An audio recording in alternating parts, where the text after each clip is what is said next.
জসিমউদ্দিনের কবিতায় আছে, হয়তো এমনি পাখির মতো এডাল ওডাল করি।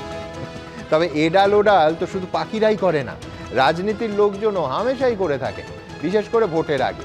বিধানসভা ভোটের 1 বছর আগে আজ ওই ডাল বদল দল বদল নিয়েই রাজ্য রাজনীতি তোলপাড়। সেই নিয়েই এই অনুষ্ঠানের প্রথম প্রশ্ন। বিধানসভা ভোটের 1 বছর আগে শুভেন্দু অধিকারী জেলাতেই বিজেপিতে ভাঙন। বিজেপি ছেড়ে তৃণমূলে যোগ দিলেন হলদিয়ার বিধায়ক তাপসী মণ্ডল। 26-এর আগে ধাক্কাবঙ্গ বিজেপিতে। দ্বিতীয় প্রশ্ন। জেলা সভানেত্রীর পদ হারানোর আশঙ্কা থেকেই দলত্যাগ। দল বদলুদের হারাবে হলদিয়ার মানুষ, আক্রমণ বিরোধী দলনেতার। ভোট এলেই দেখা যাবে পাল্টা চ্যালেঞ্জ তাপসী। কিন্তু এ রাজ্যে পদত্যাগ না করে দলত্যাগের ট্র্যাডিশন কি চলতেই থাকবে? তৃতীয় প্রশ্ন। অভিজিৎ গঙ্গোপাধ্যায়কে সামনে রেখে আমায় কোণঠাসা করার চেষ্টা হয়েছে। বিজেপি ছেড়েই তমলুকের সাংসদকে নিশানা তাপসী। জঞ্জাল ভাগাড়ে গেছে। পাল্টা আক্রমণে অভিজিৎ গঙ্গোপাধ্যায়। বছর ঘুরলেই ভোট, তার আগে এমন দলীয় কোন্দলে কতটা ক্ষতি হলো বিজেপি? চতুর্থ প্রশ্ন। আমিও খুন হতে পারি। বেলঘরিয়া শুট আউটের পর আশঙ্কায় খোদ তৃণমূলেরই কাউন্সিলর। ডাক্তার দেখাতে গিয়ে গুলিবিদ্ধ নিরীহ যুবক, আতঙ্কে স্থানীয়রা। আইন শৃঙ্খলা রক্ষায় বারবার কেন ব্যর্থ হচ্ছে পুলিশ? পঞ্চম প্রশ্ন। ক্যাম্পাসে ঢুকলো সাদা পোশাকের পুলিশ। তৃণমূলপন্থী অধ্যাপক ওমপ্রকাশ মিশ্রকে ঘিরে বিক্ষোভ এসএফআই ডিএসওর। পুলিশি হেনস্থার অভিযোগে হাইকোর্টে মামলা এক ছাত্রে। আজ ক্যাম্পাসে ঢুকলো, তাহলে ঘটনার দিন কেন ক্যাম্পাসে ঢোকেনি পুলিশ? এ প্রশ্ন তো উঠবেই। তবে শুরুতেই দেখাবো বিজেপি ছেড়ে তৃণমূলে যোগ দিলেন হলদিয়ার বিধায়ক ভোটের 1 বছর আগেই। দেখুন। বছর ঘুরলেই বিধানসভা নির্বাচন, তার আগে বড়সড় ধাক্কা খেল বিজেপি। খোদ শুভেন্দু অধিকারীর গড়েই বিজেপিতে ভাঙন ধরল। তৃণমূলে যোগ দিলেন হলদিয়ার বিজেপি বিধায়ক তাপসী মণ্ডল। সিপিএম বিজেপির পর এবার তিনি তৃণমূলে। সোমবার তৃণমূল ভবনে গিয়ে নতুন ইনিংস শুরু করলেন তাপসী মণ্ডল। তৃণমূলে যোগ দিলেন পূর্ব মেদিনীপুরের বিজেপির কোর কমিটির সদস্য শ্যামল মাইতিও। হলদিয়ার উন্নয়ন, শিল্প পরিকাঠামো, সর্বোপরি উদ্বাস্তু ক্ষতিগ্রস্ত এবং বেকার যুবক যুবতীদের কর্মসংস্থান, আর্থিক উন্নতি এবং সামাজিক উন্নয়নের পক্ষে দাঁড়িয়ে এবং তাদের জন্য কিছু কাজ করতে যাতে আমি পারি, তার জন্যই আজকে মাননীয় মুখ্যমন্ত্রী মমতা ব্যানার্জির সঙ্গে আমি যুক্ত হলাম। আমি জানি 1 মাস আগে থেকে দেওয়ালে পদ্মফুল মুছেছে। যেদিনকে সুনীল বনসালজি আমাদের ইনচার্জ গাইডলাইন পাঠিয়েছেন যে কারা কারা ডিস্ট্রিক্ট প্রেসিডেন্ট হতে পারবেন, তাতে পরিষ্কার ছিল যে এমএলএরা ডিস্ট্রিক্ট প্রেসিডেন্টে তাদের এনকারেজ না করতে। 5 জন এমএলএ ডিস্ট্রিক্ট প্রেসিডেন্ট ছিল, 4 জন মেনে নিয়েছে, উনি মানেন। 1997 থেকে 2017 সাল, দীর্ঘ 20 বছর হলদিয়া পুরসভার সিপিএম এর কাউন্সিলর ছিলেন তাপসী। 2016 সালে হলদিয়া বিধানসভা কেন্দ্রে সিপিএম এর টিকিটে জয়ী হন। এরপর 2020 সালের ডিসেম্বরে শুভেন্দু অধিকারীর সঙ্গেই এক মঞ্চে বিজেপিতে যোগ দেন তিনি। পরের বছর 2021-এ বিজেপির টিকিটে হলদিয়াতেই জেতেন তাপসী মণ্ডল। এবার 2026-এর বিধানসভা ভোটের আগে বিজেপি ছাড়লেন তিনি। যেমন কৃষ্ণ কল্যাণীকে, যেমন বিশ্বজিৎ দাসকে হারিয়েছিলাম লোকসভায় দল বদলুদের, একইভাবে তাপসী মণ্ডলকে যদি তোলামূল প্রার্থী করে আমাকে কিছু করতে হবে না। হলদিয়ার তোলামূলিরাই ওকে বিসর্জন দেবে। ওকে শুধু নয়, ওর ফ্রেন্ড শ্যামল মাইতিকেও বিসর্জন দেবে। জিতবো কি জিতবো না সেটা তো যখন নির্বাচন হবে তখনকার ব্যাপার। এখন এই বিষয় নিয়ে কথা বলছেন। শুভেন্দু অধিকারীর অস্বস্তিতে বেজায় খুশি তৃণমূল। নন্দীগ্রাম থেকে বাস আনলেন যাদবপুরে মিছিল করতে, ওদিকে হলদিয়ার বাস যে তৃণমূল ভবন চলে গেল সেটা আপনি টের পেলেন না। তবে দল ত্যাগীদের মধ্যে অনেকেই এখনো বিধায়ক পদ ছাড়েননি। উজ্জ্বল মুখোপাধ্যায়, অনির্বাণ বিশ্বাস ও সত্যজিৎ বৈদ্যর রিপোর্ট, এবিপি আনন্দ। দেখুন, দলবদল নিয়ে বিস্তারিত আলোচনা আসবো, কিন্তু তার আগে উত্তরপ্রদেশের সীতাপুরে যা ঘটেছে তাকে ধিক্কার দিয়ে এই অনুষ্ঠান শুরু করব। ভর দুপুরে জাতীয় সড়কের ওপর জনপ্রিয় হিন্দি দৈনিকের সাংবাদিককে গুলি করে খুন করল দুষ্কৃতীরা। পরিবারের দাবি, রাজ্যে ধান কেনা, স্ট্যাম্প ডিউটিতে দুর্নীতি নিয়ে সম্প্রতি একের পর এক খবর করছিলেন রাঘবেন্দ্র বাজপেয়ী।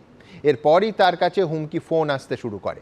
তাহলে কি দুর্নীতির খবর করার জেরে নৃশংসভাবে খুন হতে হলো ওই সাংবাদিককে? কোথায় গেল অপরাধ দমনে উত্তরপ্রদেশ সরকারের ওই তথাকথিত জিরো টলারেন্স নীতি? এ নিয়ে এই অনুষ্ঠানে অবশ্যই আলোচনা হবে, কিন্তু তার আগে আজকের মূল বিষয়ে চলে আসবো। দলবদল বিজেপি থেকে তৃণমূলে। আমি কেন বলছি যে তাপসী মণ্ডলের বিজেপি ত্যাগ এটা আর 5 জন বিধায়কের মতো নয়, তার থেকে অনেকটা বেশি গুরুত্বপূর্ণ। কেন? প্রথম কথা যে 2020 সালের 19শে ডিসেম্বর খোদ অমিত শাহের সভায় স্বয়ং শুভেন্দু অধিকারীর সঙ্গে এক সভায় এক মঞ্চে সিপিএমে তখন ছিলেন, সিপিএম ছেড়ে বিজেপিতে যোগ দিয়েছিলেন। দ্বিতীয় কারণ হলো যে শুভেন্দু অধিকারীর দুর্গ হিসেবে পরিচিত পূর্ব মেদিনীপুর, সেখানকার তমলুক একেবারে খাস তালুক, সেখানকার বিধায়ক যদি বিধানসভা ভোটের মেরে কেটে 1 বছর আগে তৃণমূলে চলে যায়, এই প্রশ্ন তো উঠবেই, যে প্রশ্নের উত্তর প্রথমেই তরুণজ্যোতি তিওয়ারি বিজেপি প্রতিনিধি দেবে। একে একে নিভিছে দেউটি। তরুণজ্যোতি। তাপসী মণ্ডল আজকে ছেড়ে চলে গেলেন, না পৃথিবী ছেড়ে চলে যাননি, বিজেপি ছেড়ে তোমাদের জয়েন ছেড়ে করেছেন। চলে গেলেন। সুমনদা খুব পরিষ্কার কথাটা বলে দিতে চাই, ভারতীয় জনতা পার্টি কোনো নেতার পার্টি নয়, এটা মাননীয় প্রধানমন্ত্রী নরেন্দ্র মোদীজির পার্টি নয়, শুধুমাত্র জেপি নাড্ডার পার্টি নয় বা অমিত শাহর পার্টি নয়। প্রায় 13 কোটি যে প্রাইমারি মেম্বার্স আছে ভারতীয় জনতা পার্টি, তাদের পার্টি ভারতীয় জনতা পার্টি। একজন চলে গেলে ভারতীয় যেভাবে প্রজেক্ট করা হচ্ছে বিপুল ক্ষতি হলো, তা হবে না। যদি তাই হতো, এই বিপুল ক্ষতিতে আমাদের কর্মীরা দুঃখ প্রকাশ করতো, কিন্তু একটু হলদিয়ায় খোঁজ নাও, হলদিয়া দেখবে লাড্ডু বিলি হচ্ছে, মানুষ খুব খুশি। কেন খুশি? জাস্টিস গাঙ্গুলি উপনির্বাচনে তৃণমূল জিতলেও লাড্ডু বিলি হয়, জাস্টিস সেটাও গাঙ্গুলি তো মানুষেরই রায়। জাস্টিস গাঙ্গুলি যখন উনি পলিটিক্সের হয়তো নতুন, কিন্তু বিচারপতি ছিলেন, তো ওপর থেকে দেখতেন, ইনি অনেক কিছু ভালোভাবে দেখতে পারেন। তিনি একটা তার রাজনীতিতে আসার পরও তার ওই বিচক্ষণতা তিনি হারিয়ে ফেলেননি। কয়েকদিন আগে একটা অভিযোগ তিনি করেছিলেন। কি অভিযোগ করেছিলেন? যে একটা শ্রমিক সংগঠন, যেমন ভারতীয় জনতা পার্টি কোনো শ্রমিক সংগঠন করতে পারে না, শ্রমিক সংগঠন সংঘের আছে। ভারতীয় জনতা পার্টি যেমন ছাত্র সংগঠন নেই, ওটা সংঘের আছে, সেরকমই সেখান থেকে একটা অভিযোগ আসে সংঘের আর শ্রমিক সংগঠন থেকে, যে পোর্ট এলাকায় উল্টোপাল্টা কিছু কাজ হচ্ছে। সেটাকে নিয়ে প্রশ্ন করা হয় এই তাপসী দেবীকে। প্রশ্ন করার পর ওনার রাগ হয়ে যায় প্রচুর, ফার্স্ট কারণ। সেকেন্ড কারণ, এই তাপসী দেবী যখন এই কথাগুলো বলছেন, এত কিছু আসছেন, তখন আরেকটা ইস্যুও হয়েছে। কয়েকদিন আমাদের সংগঠন পর্ব চলছিল এবং আমাদের পর্যবেক্ষক মাননীয় সুনীল বনশাল মহাশয় তিনি পরিষ্কার বলেছেন যে কোনো বিধায়ক জেলার সভাপতি বা সভানেত্রী থাকতে পারবেন না। তো উনি বুঝতে পেরেছিলেন ওনার পদটাও যাচ্ছে, তার জন্যই যাওয়া। আমি আবার তাহলে তো বলছি, তরুণ একটাই সিদ্ধান্ত হয় যে অভিজিৎ গাঙ্গুলি অল্প দিনে পলিটিক্সে এসেছেন, কিন্তু শুভেন্দু অধিকারীর থেকেও বিচক্ষণ। না, আমি যে আসছি, উনি না আসছি। বুঝতে পেরে দলে নিয়ে নিলেন, না, আর রিপোর্টটা- অভিজিৎ গাঙ্গুলি অল্প দিন যোগ দিয়েই একেবারে দুধ কা দুধ পানি কা পানি বুঝে গেলেন। রিপোর্টটা না আসলে তো আসতো না সুমনদা, রিপোর্টটা সামনে এসছে বলে এতগুলো কথা আসছে। আমি আবার কতগুলো কথা মনে করে দিই, শতরূপদা বলবেন আমাদের ভুল ছিল, ভুল স্বীকার করার দোষ নেই তো, যাকে তাকে দলে নেওয়াটা ভুল ছিল, 21-এ ভুল ছিল, 148 জন অন্য দল থেকে নেওয়া ভুল ছিল, স্বীকার করতে কোনো দোষ নেই সেখানে, আদর্শর জায়গা থেকে যায় একটা। সেমভাবে যদি বলা হয় একটা ইস্যু এখানে থেকে যাচ্ছে যে তাপসী দেবীর বিশেষ বন্ধু, আমি অন্য কোনো বলবো না, বিশেষ বন্ধু শ্যামলবাবু তো সিটুতে ছিলেন, পরবর্তীকালে আমরা জানতে পারি সিটু থেকে তাকে বের করে দেওয়া হয়েছিল, তাপসী দেবীকে দলে নেওয়া হয়েছিল, শ্যামল বাবু তার সাথে প্যাকেজ ছিলেন, সেখানে তার বিরুদ্ধে দুর্নীতির একটা অভিযোগ ছিল, পরবর্তীকালে শোনা যায়। এবং তাপসী দেবীও সেই একই লাইনে যাচ্ছেন, যে ধরা পড়েছে যখন সেটাকে নিয়ে প্রতিরোধ হয়েছে, প্রতিবাদ হয়েছে, তার তো সেই জায়গাটাই খুঁজবে তিনি, যেখানে গেলে টাকা ইনকাম করলে কেউ প্রতিবাদ করবে না, যেখানে 25-75 হিসাব করলে কেউ ঝামেলা করবে না। তা ঠিক, কিন্তু নরমালি তরুণ আগে বুঝতে পারলে তো আগে তোমাদের দলের তরফ থেকে অ্যাকশন হওয়া উচিত ছিল। অবভিয়াসলি এবার তার জন্যই তো সবাই এক মাস আগে না, যদি তার বুঝতে জন্য তো পারো উনি তাহলে বুঝতে এক মাস আগে পেরেছেন যে তার ওনার উচিত ছিল। পদটা যাবে, ওনার পদ যাবে, উনি বুঝতে পেরেছেন, তার জন্যই চলে যাচ্ছে। আমি আবার বলছি সুমনদা, উনার সাথে আজকে যদি ভারতীয় জনতা পার্টি, কিন্তু শ্যামল বাবুর বিরুদ্ধে যদি অভিযোগ সিটুর সময় থেকে থাকে, তারপরে তো বিজেপি তাকে দলে নিয়েছিল। বলছি ভারতীয় জনতা পার্টি তাপসী দেবীর সাথে যদি একজন ভারতীয় জনতা পার্টির বুথ সভাপতি চলে যেত, আজকে দেখায় দাঁড়িয়ে তরুণজ্যোতি তিওয়ারি বলতো যে কষ্ট হচ্ছে। একজন মণ্ডলের একজন কার্যকর্তা চলে গেলে কষ্ট হতো, একজন অ্যাক্টিভ মেম্বার ছেড়ে দিন, প্রাইমারি মেম্বার চলে গেলে কষ্ট হতো। তাপসী দেবী গেছে, তার জন্য কোনো কষ্ট নেই। কারণ আবার বলছি, হলদিয়া পোর্ট চাকরির কথা উনি বলছিলেন না, যে মানুষের চাকরির স্বার্থে দেখতে হবে, সত্যি মানুষের চাকরির স্বার্থে দেখতে হবে, চাকরির স্বার্থ দেখতে হবে না, চাকরি বিক্রি করতে হবে, that was her only intention. সেটা যখন ধরা পড়ে, সেটা নিয়ে যখন কথা হয়, কয়েকদিন আগে তাহলে তরুণ পাশাপাশি এটাও মানতে হবে যে যারা ওই এলাকায় বিজেপিটা দাঁত কামড়ে করতেন, তাদের বদলে তাপসী মণ্ডলকে টিকিট দেওয়াটাও বিজেপির ভুল হয়েছিল। সুমনদা, অনেকে দলে এসেছিলেন, অনেকে দলে এসে আদর্শের সাথে মিলতে পেরেছিলেন, অনেকে পারেননি। এবার যারা পারেননি তারা ফিরে যাচ্ছে, কিন্তু একটা কথা তাপসী দেবীকে ওপেন ঠিক, চ্যালেঞ্জ কিন্তু দলে আসা আর টিকিট দেওয়া দুটো আলাদা। তোমরা বলতে পারতে দলের কাজ করুন, 5 বছর পর দেখা যাবে। ওপেন চ্যালেঞ্জ থাকলো, উনি আজকে বিজেপি ত্যাগ করলেন তো, হ্যাঁ। যে করেন বিজেপি ত্যাগ করেছে বিধানসভায় দাঁড়িয়ে ওপেন বলুক না, বিধানসভায় দাঁড়িয়ে গিয়ে ওপেন বলুক যে আমরা তৃণমূল করি, বিজেপি ছেড়ে এসেছি। সৎ সাহস থাকলে বাবার পরিচয় যদি একটাই হয় তা বলুক, সেটা বলছে না কেন? আচ্ছা, বেশ বেশ বেশ বেশ, আমি এতে আসবো। এতক্ষণ দেখে যদি ভাবেন যে শুধু এই দিকেই প্রশ্ন আছে, যে দল ছেড়ে বিধায়ক আরেক দলে গেলেন, ভুল ভাবছেন। তার কারণ এরপর উল্টো দিকের প্রশ্নগুলো আসবে। কিন্তু তার আগে আপনাদের দেখাবো এই যে টানাপোড়েনটা, বিজেপির কতটা ক্ষতি, কতটা লাভ, নাকি তৃণমূলের কতটা লাভ, কতটা ক্ষতি, এই হিসেবটা অন্তত মৌখিকভাবে কে কি বলছেন, পরের প্রতিবেদন। 26-এর বিধানসভা ভোটের ঠিক মুখে ফের বিজেপিতে ভাঙন, তাও আবার শুভেন্দু অধিকারীর নিজের জেলাতেই। এর ফলে আরো কমলো বিজেপির বিধায়ক সংখ্যা। বিজেপিতে গিয়েও সেখানেও সেই কোনো কাজের মধ্যে আমি যুক্ত হতে পারিনি, কিন্তু বিজেপির বিধায়ক হিসেবে এলাকায় কোনো রকম কোনো সুযোগ আমাদের কর্মীদের করে দেওয়ার কোনো অধিকার আমার নেই। আপনার হাত ধরে এনেছিল, আজকে আবার তৃণমূলে আমি আনিনি, আসতে চেয়েছিল, এসেছে, একটা লম্বা লিস্ট ছিল। এই ভদ্রমহিলাকে বলুন না কাল বিধানসভায় এসে বলতে আমি তৃণমূলের এমএলএ, বলতে বলুন না, সাহস আছে। 21-এর বিধানসভা ভোটে টার্গেটের কাছাকাছি পৌঁছতে না পারলেও এ রাজ্যে 3 থেকে 1 লাফে বিজেপি পৌঁছেছিল 77-এ। কিন্তু আরেক বিধানসভা ভোট আসতে আসতে সেই সংখ্যাও ধরে রাখতে পারল না তারা, সংসার ভেঙেই চলেছে। 21-এর বিধানসভা ভোটে 77টি আসনে জেতার 1 মাস পরই বিজেপির টিকিটে জয়ী মুকুল রায়কে দেখা গিয়েছিল তৃণমূল ভবনে। এরপর একে একে বিজেপি ছেড়ে তৃণমূলে যোগ দেন কৃষ্ণ কল্যাণী, তন্ময় ঘোষ, সুমন কাঞ্জিলাল, বিশ্বজিৎ দাস, হরকালী প্রতিহার, মুকুটমণি অধিকারীর মতো বিধায়করা। অন্যদিকে বিধানসভা উপনির্বাচনে দিনহাটা, শান্তিপুর, ধূপগুড়ি, মাদারিহাট কেন্দ্রগুলি বিজেপির থেকে ছিনিয়ে নিয়েছে তৃণমূল। এই প্রেক্ষাপটে তৃণমূলে যোগ দিলেন হলদিয়ার বিজেপি বিধায়ক তাপসী মণ্ডল। ফলে দলবদল, দলত্যাগ ও উপনির্বাচনে হার মিলিয়ে 12 জন বিধায়ক হারালো বিজেপি। অর্থাৎ সংখ্যা 77 থেকে অঘোষিতভাবে এখন কমে এসে দাঁড়িয়েছে 65-তে। এই প্রেক্ষাপটে অনেকে আবার শুভেন্দু অধিকারীর একটি পুরনো মন্তব্য মনে করিয়ে দিচ্ছেন। দলত্যাগ বিরোধী আইন যেটা পশ্চিমবঙ্গে কার্যকর হয়নি, আমি বিরোধী দলনেতা দায়িত্ব নিয়ে বলছি, আমি পদ্ধতি জানি। আমি দলত্যাগ বিরোধী আইন পশ্চিমবঙ্গে কার্যকর করে দেখাবো। 2 মাস লাগতে পারে, 3 মাস লাগতে পারে। সোমবার বিজেপি বিধায়কের দলবদল নিয়ে প্রশ্ন করা হলে অবশ্য শুভেন্দু অধিকারী তাতে বিশেষ গুরুত্ব দিতে চাননি। আপনি যখন শুরু করলেন তখন আপনারা 77, এখন এসে 65, হঠাৎ কেন এই বিধায়করা চলে যাচ্ছে? কোথায় 77? তো বাই ইলেকশন করে তো লুট করে জিতেছে। বাই ইলেকশন করে ভোট হয়েছে নাকি? রায়গঞ্জে উপনির্বাচনে, রানাঘাটে ভোট হয়েছে নাকি? তৃণমূল বিজেপির মধ্যেই জার্সি বদল নিয়ে কটাক্ষ ছুড়ে দিতে ছাড়েনি সিপিএম। ধান্দা কোথায় পোষাবে? ধান্দা পোষালে বিজেপি ছেড়ে তৃণমূল, তৃণমূল ছেড়ে বিজেপি।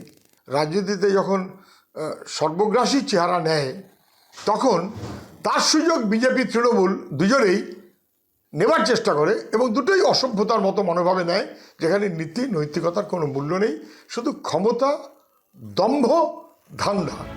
যদিও একাধিক বিধায়ক দল ছাড়লেও বিধায়ক পদ ছাড়েননি, তাই খাতায় কলমে এখনো বিজেপি বিধায়ক রয়ে গেছেন। উজ্জ্বল মুখোপাধ্যায়, সত্যজিৎ বৈদ্য, রঞ্জিত হালদারের রিপোর্ট, এবিপি আনন্দ। না, এখনও তিনি বিধায়ক পদ ছাড়েননি, সে নিয়ে প্রশ্ন তো তুলব, কিন্তু তার থেকে সব থেকে বড় কথা, এখনও তার সোশ্যাল মিডিয়া অ্যাকাউন্টগুলোতে জলজল করছে রাজ্যের মুখ্যমন্ত্রী মমতা বন্দ্যোপাধ্যায়ের পদত্যাগের দাবি। ঠিক যেমন 14ই আগস্ট তিনি লিখেছিলেন, এখনও ছবি টবি দিয়ে জলজল করছে। আরজিকর হাসপাতালের ঘটনায় স্বাস্থ্যমন্ত্রী ও পুলিশ মন্ত্রীর পদত্যাগের দাবিতে বিধানসভায় বিজেপির অবস্থান, বিক্ষোভ। একেবারে সরাসরি পদত্যাগের দাবি ঠিক কী ভাষায় তুলেছিলেন আমরা একটু ফ্ল্যাশব্যাকে যাই। আর্কাইভ বলছে 24শে আগস্ট 2024 একদম সামনে এসে বক্তব্য রেখেছিলেন পদত্যাগের দাবি তুলে মাননীয় মুখ্যমন্ত্রী। দেখুন কি বলছেন তাপসী, বলেছিলেন অবশ্য। আরজিকর কাণ্ড হওয়ার পরে সাধারণ মানুষ যেভাবে আজকে রাস্তায় নেমেছে, সে জায়গায় পড়ুয়া, স্কুল পড়ুয়ারাও তারা নিজেদের তাগিদে রাস্তায় নেমেছে, নিজেদের রক্ষার জন্য দাবিতে তারা রাস্তায় নেমেছে। মানুষ জেনে গেছেন উনি দুর্নীতিবাজদের রক্ষা করেন, উনি ধর্ষণকারীদের রক্ষা করেছেন।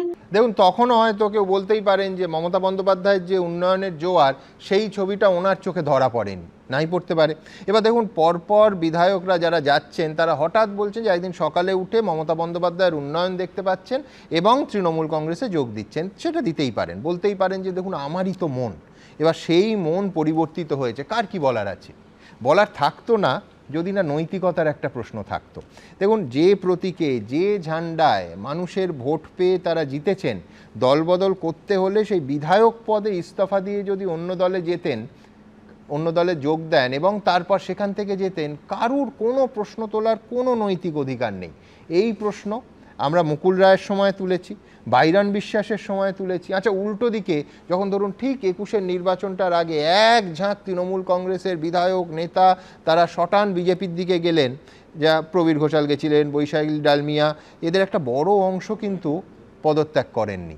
এবং তাপসী মণ্ডলের ক্ষেত্রে আজকে আমরা সেই প্রশ্নটাই তুলছি, তাপসী পদত্যাগ করবেন কিনা অনির্বাণ বন্দ্যোপাধ্যায় বলবেন তার কাছে কোনো খবর আছে কিনা। অনির্বাণ, আপনার সময় শুরু এখন।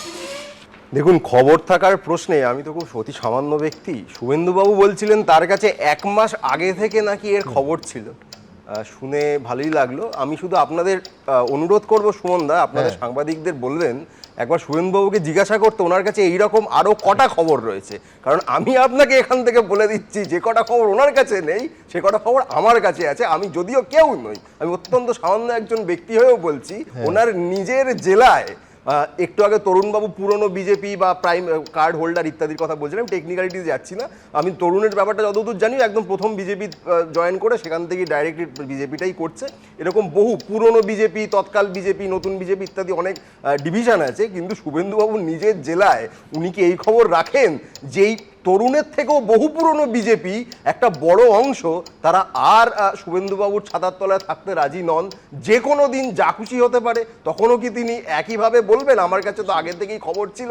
যদি থেকে থাকে তাহলে সেটা তিনি এখনই বলে দিন, কারণ সংখ্যার দিকে আমি যাচ্ছি না। আমি আপনাকে কিন্তু অনির্বাণের কাছে কি এই খবর আছে যে এই কবে থেকে উনি তো ধর্ষকদের রক্ষাকর্তা বলছিলেন স্বয়ং রাজ্যের মুখ্যমন্ত্রীকে, তাপসী মণ্ডল, কবে থেকে ওনার এই দৃষ্টিভঙ্গির ফারাকটা হলো যে উনি উন্নয়নটা দেখতে পেলেন হঠাৎ? হ্যাঁ, সেই খবরটা আছে বটে, কিন্তু সব খবর আবার বলা যায় না। তো সেই খবরটা বা সূত্র মারফত সেই জায়গাটা আমি রাখলাম। সেটা রাজ্যের উন্নয়ন তো, ওনার উন্নয়ন নয় তো। দেখুন, ওনার নিজের উন্নয়ন সংক্রান্ত যেসব বাণী একটু আগে তরুণবাবু বলছিলেন, সেই খবরটা তারা কেন সময় মতো রাখেননি, এইটা নিয়ে আমার একটা প্রশ্ন থেকে যাচ্ছে। আর একটু আগে শুভেন্দুবাবুর কথা হচ্ছিল, তরুণবাবুর কথাও শুনছিলাম, অনেক ভুল স্বীকার করছিলেন। আর কদিন পর, আমি বলতে পারবো না, এটার খবর আমার কাছে নিশ্চিত নেই, ইউটিউব থেকে শুভেন্দুবাবুর ভিডিও সরিয়ে দেওয়ার ভুল, সেটা আবার তরুণকে স্বীকার করতে হবে না তো? এই যে স্বীকারোক্তির পালা, এই স্বীকারোক্তির পালা কতদিন চলবে? সিপিএম এর সময় আমরা দেখেছিলাম বুদ্ধবাবু মাঝে মাঝেই ভুল স্বীকার করতে করতে সরকারটাই চলে গেল, আজকে তারা শূন্যে এসে ঠেকেছে। এই তাপসী মণ্ডল একসময় সিপিএমেই ছিলেন, এরকম বহু নেতা আজকে বিধায়ক হয়েছেন বিজেপিতে গিয়ে, যারা সিপিএম থেকে এসছেন, এরকম অনেকে আছেন। তাদের কি ভবিষ্যতে হবে জানি না, কিন্তু যাদবপুরে সার্জিক্যাল স্ট্রাইক করা স্বপ্ন দেখা শুভেন্দু অধিকারীর নিজের গড়ে একজন যাদবপুরের প্রাক্তনী তন্ময় ঘোষ, তিনি যে অনেক দিন ধরে লেগে থেকে সার্জিক্যাল স্ট্রাইকটা করেছেন, সেই খবরটা যাদের কাছে নেই তাদের কাছে বাকিগুলোর খবরও চেনে, এটা আমি একদম নিশ্চিত। এবং এইটুকু আপনারা নিশ্চিন্ত থাকুন, 26-এর আগে শুধু এই তন্ময় ঘোষের হাত ধরে তো বটেই, আরও একাধিক তৃণমূল নেতার হাত ধরে এরকম একাধিক সার্জিক্যাল স্ট্রাইকের ঠেলায় বিজেপির 26-এর আসন সংখ্যা ওই 26 পেরোবে কিনা, এটা নিয়েই তরুণবাবুকে একসময় ভুল স্বীকার করতে হবে কিনা, সেটাও একটা প্রশ্নের জায়গা রয়ে গেল। যার ফলে এই শটে ষাট্টং সমাচারের এই যে এমনিতে অনির্বাণ, তন্ময় আমার খুব প্রিয় স্পিকার, কিন্তু ওর হাত ধরলেই কি উন্নয়ন দেখা যায়?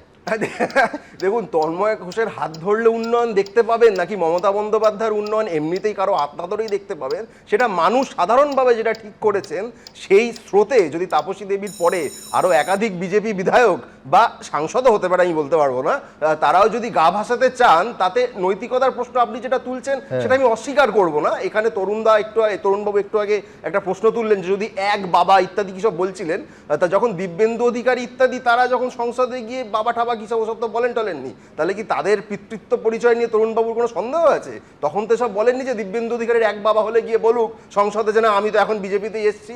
তখন যখন বলেননি, তখন বাকিদের পিতৃ পরিচয় নিয়ে প্রশ্ন তোলাটা বোধহয় তরুণকে সাজে না, কারণ তরুণ অত্যন্ত ভালো বেশ ছেলে। বেশ আগের প্রজন্মকে তাদের উচ্চতায় ছেড়ে আমরা পরের প্রজন্মতে চলে আসি, কিন্তু প্রশ্নটা তরুণ অ্যাবসলিউটলি আমি এগ্রি করছি, মানে নৈতিকতা। একদম এই এতগুলো প্রশ্ন তুলে তোমার প্রশ্নটা খুব রেলিভেন্ট, যে তন্ময় বাবুর হাত ধরে কি সবকিছু হবে? হবে না কেন? একটা আল্ট্রা লেফট লিডার, মানে সে তৃণমূলে আসলেন, তৃণমূলে এসে তৃণমূলের জিএস হলেন, হয়ে শুধু এখানেই থামলেন না, একটা কর্পোরেশনের চেয়ারম্যানও হলেন। সো উন্নয়নের সঠিক পথ কোনটা নিজের, অবশ্য জনগণের না, হ্যাঁ, কিন্তু সেটা ওনার ক্রেডিট থেকে ভালো আর কে বস্তুহীন। জানবে? উনি যদি বিধায়ক কে ইমপ্রেস করতে পারেন, রাজনীতিতে সেই ক্রেডিট দিতে হবে। এক্সাম্পল, উনি নিজে এক্সাম্পল। আমি আবার বলছি, একজন আল্ট্রা লেফট একজন আসলেন, এসে হচ্ছে জিএস হলেন, একটা কমিশন, বেশ বড়সড় কমিশন, ছোটখাটো না, তার চেয়ারম্যান হলেন, তো উন্নয়নের রাস্তাটা ওনার থেকে ভালো কে জানবে? একদম। কিন্তু আমি বলছি যে দলবদল, আবার আমি আমার বেসিক কথায় ফেরত যাব, যে দলবদলটা কোনো অন্যায় কাজ নয়, কিন্তু আমি বলছি যে দলের টিকিটে আমি জিতলাম, পদত্যাগ না করে বিধায়কের দলবদল নিয়ে এই প্রশ্ন আমরা এর আগে দলমত নির্বিশেষে সবার ক্ষেত্রে তুলেছি এবং আজও তুলছি, ভবিষ্যতেও তুলব। আমার পরের প্রতিবেদন, এই যে জেলার গোষ্ঠী রাজনীতি, সেইখানে ঠিক কতটা আলোড়ন, নাকি কোনো আলোড়ন উঠেছিল তার জেরেই আজকে তাপসী মণ্ডল ছাড়লেন। আমি জানি না তাপসী মণ্ডল কি বলছেন, অভিজিৎ গঙ্গোপাধ্যায় সাংসদ তিনি কি বলছেন, দেখাবো। হলদিয়ার বিধায়ক তাপসী মণ্ডল দাবি করছেন বিজেপি ছেড়ে তৃণমূলে যোগ দেওয়ার নেপথ্যে বিজেপির বিভাজনের রাজনীতি মূল কারণ। প্রগতিশীল এই বাংলার মাটিতে যেভাবে বিভাজনের রাজনীতি চলছে, আমরা দেখছি যে সেই বিভাজনের রাজনীতি বাংলার মানুষ প্রত্যাখ্যান করেছে। পাল্টা অনেকেরই প্রশ্ন, বিজেপি তার জন্ম থেকে শুরু করে আজ অবধি তারা তো কট্টর হিন্দুত্বের রাজনীতির পথেই হেঁটেছে।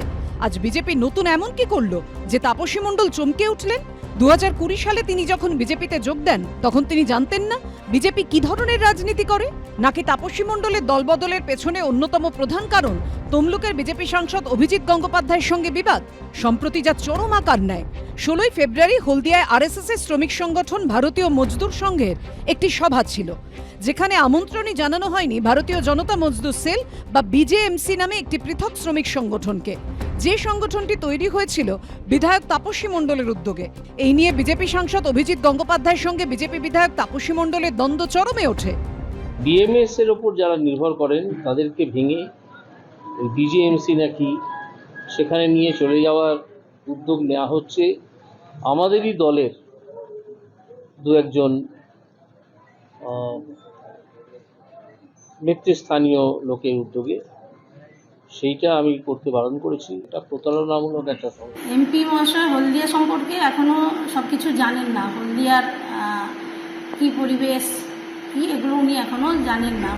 অভিজিৎ গঙ্গোপাধ্যায় যে তমলুক লোকসভা কেন্দ্রের সাংসদ, তার মধ্যেই পড়ে হলদিয়া, আর এখানকারই বিধায়ক তাপসী মণ্ডল। আর শিল্প শহর হলদিয়ায় শ্রমিক সংগঠনের রাস সবসময় গুরুত্বপূর্ণ। তাই অভিজিৎ গঙ্গোপাধ্যায়ের সঙ্গে বিবাদী কি তাপসী মণ্ডলের বিজেপি ছাড়ার অন্যতম কারণ? কিছু জঞ্জালের গালায় গেছে, ভাগাড়ে গেছে। ওনারা বিজেপিতে যে দুর্নীতি এবং দুর্বৃত্তপনা চালাচ্ছিলেন, আমি বহুদিন নজর রেখেছিলাম, এবং আমাদের অন্য যারা সংগঠনে আছেন, যারা সৎ মানুষ, দরিদ্র, মানে বড় লোক নয়, সাধারণ মধ্যবিত্ত, অথচ একটা সৎ জীবন যাপন করেন, রাজনীতিটাও করেন, তারাও নজর রেখেছিলেন। শেষকালে আমাকেই হলদিয়াতে ভোকাল হতে হয়। ট্রেড ইউনিয়নের নাম করে দুর্নীতি, আর্থিক তছরূপ, চাকরি করে দেবো বলে পয়সা নেওয়া, মামলা উইথড্র করে মালিক পক্ষের থেকে টাকা নিয়ে নেওয়া, এইসব কাজ সম্পূর্ণ বন্ধ করার ব্যবস্থা করা হয়। এবং ভারতীয় মজদুর সংঘ বিএমএস তারা এই বিষয়ে সক্রিয় হয়। দেখুন, অভিজিৎ গাঙ্গুলিকে এমপি হিসেবে প্রার্থী করেছেন শুভেন্দুবাবু, বা পার্টি দিয়েছেন জানি না কেন। তমলুক লোকসভা কেন্দ্রে ওনাকে বাইরে থেকে নিয়ে যাওয়া হয়েছে, তাই ওখান থেকে বাইরে থেকে গিয়ে সরাসরি এলাকার মানুষের সঙ্গে, বিধায়কের সঙ্গে, জেলা প্রেসিডেন্ট বা অন্যান্য কার্যকর্তাদের সঙ্গে বিরোধে জড়িয়ে পড়া, সেটা তার স্বাভাবিক পরিবেশ নয়। তাই তাকে ইনসিস্ট করা হয়েছে, তাকে সামনে রেখেই আমি মনে করি তার মধ্য থেকেই একটা প্রতিদ্বন্দ্বিতা তৈরি করার জায়গা এবং আমাকে কোণঠাসা করার জায়গা তৈরি করা হয়েছিল। এটাই হচ্ছে বাস্তব। তাপসী মণ্ডল বিজেপি ছেড়ে তৃণমূলে যোগ দেওয়ার পর বিজেপির তমলুক সাংগঠনিক জেলা পার্টি অফিসের ব্যানার থেকে তার ছবি কেটে সরিয়ে দিলেন বিজেপি নেতাকর্মীরা। সেগুলো বাইরে এনে পুড়িয়েও দেওয়া হয়, এমনকি মিষ্টি বিতরণও করেন বিজেপির নেতাকর্মীরা। বিটন চক্রবর্তী, অনির্বাণ বিশ্বাসের রিপোর্ট, এবিপি আনন্দ। দেখেন, রাজনীতিতে কি বিচিত্র বিচিত্র জিনিস হয়। আমার মনে পড়ছে 2021-এর 23শে সেপ্টেম্বর, তখন দেবপ্রসাদ মণ্ডল, তৃণমূলের তমলুক সাংগঠনিক জেলা সভাপতি, তিনি বলেছিলেন যে তাপসী মণ্ডলের ঘনিষ্ঠরা তারা চাইছেন যে তাপসী মণ্ডল দল বদল করুন। আচ্ছা, তাপসী মণ্ডলের সঙ্গে আমরা যোগাযোগ করি। তাপসী মণ্ডল তখন বলেন যে শাসক দল মিথ্যা প্রচার করছে, আমি কোথাও যাচ্ছি না। আজকে অবশ্য ছবি অন্য কথা বলছে, কিন্তু আমার পরের বক্তা বিশ্বনাথ চক্রবর্তী। আমার পরিষ্কার প্রশ্ন থাকবে যে কি উল্টো স্রোত শুরু হয়ে গেল বঙ্গ রাজনীতিতে? কেন এই কথা বলছি? 21শে বিধানসভার আগে আমরা কি দেখেছিলাম? যে তৃণমূল থেকে বিজেপিতে যাওয়ার স্রোত, সেই কি তৎপরতা! আমি বলছি, পদ ছেড়ে, কখনো পদ না ছেড়ে, কখনো বড় গাড়িতে, কখনো চার্টার্ড ফ্লাইটে, কখনো কলকাতায়, কখনো একেবারে দিল্লিতে বিজেপির সদর দফতরে, শুধু দলবদলের মরশুম যেন মনে হচ্ছিল শুরু হয়ে গেছে। সেইখান থেকে 26-এর আগে বঙ্গ রাজনীতি থেকে বিশ্বনাথদা উল্টো স্রোত।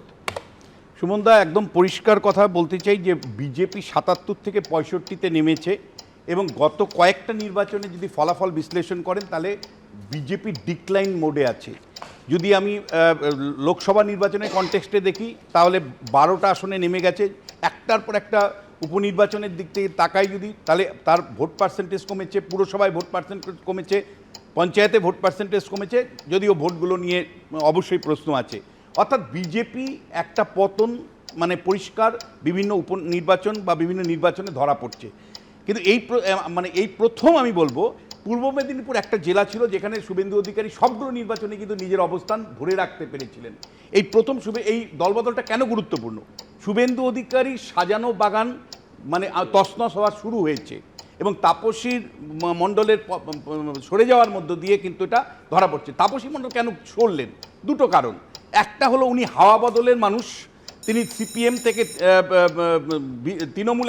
তৃণমূল থেকে বিজেপিতে, মানে যে যখন জয়ের সম্ভাবনা উনি দেখেন, 21-এর ভোটের ঠিক আগে সিপিএম থেকে সম্ভাবনা আছে, ফলে উনি জানেন যে 21-এর বিজেপির দিকে উনি গিয়েছিলেন। এখন আবার একটা সম্ভাবনা, তাহলে কি দেখতে পাচ্ছেন উনি? কিন্তু আমি বলছি যে তাপসী মণ্ডলের এই হাওয়া বদলের তো একটা রোগ উনার আছে, কিন্তু এই রোগটা কিন্তু বাড়িয়েছে যিনি, সেটা হলো যে সরাসরি অভিজিৎ গাঙ্গুলি যেই মুহূর্তে সাংসদ হয়েছেন তখন কিন্তু মানে হলদিয়ায় একাধিক প্রশ্নে তাপসী মণ্ডলের সাথে তার দ্বন্দ্ব শুভেন্দু অধিকারী মেটানোর চেষ্টাও করেননি বা মেটাতে পারেননি। ফলে মানে পরিষ্কার সাংসদ এবং বিধায়কের যে রাজনৈতিক লড়াই, সেই লড়াইয়ে তাপসী নিজেকে ইনসিকিউর মনে করেছেন এবং তৃণমূলের সম্ভাবনার দিকে তাকিয়েছেন, জিতেছেন। আমি আরেকটা জায়গা বলতে চাই, এবং কতটুকু সাজানো বাগান আরও তছনছ হবে শুভেন্দু অধিকারী সেটা তো বোঝা যাবে 26-এর নির্বাচনে। আমার ব্যক্তিগত অ্যাসেসমেন্ট যে পূর্ব মেদিনীপুরে শুভেন্দু অধিকারী এখনও যে কন্ট্রোল আছে তাতে হিন্দু মুসলমানের রাজনীতি হবে এবং সেখানে হিন্দুরা সংখ্যাগরিষ্ঠতা, সেই জায়গা থেকেই হয়তো মানে হলদিয়াও উতরে দিবে বিজেপির জন্য। কিন্তু যে প্রশ্নটা আমি রাখতে চাই, মমতা বন্দ্যোপাধ্যায়ের রাজনীতির জায়গা থেকে আমি মনে করি মাস্টার স্ট্রোক। যদিও নীতি নৈতিকতার প্রশ্ন আমরা তুলছি যে কেন পদত্যাগ না করে দলত্যাগ করলো, কেন বিধায়কটা পদটা রেখে গেল? ভাই, মানুষ তো তোমাকে মানে লাইনে দাঁড়িয়ে ভোট দিয়েছিল, সেই মানুষের ভোট তুমি বিক্রি করলে কেন?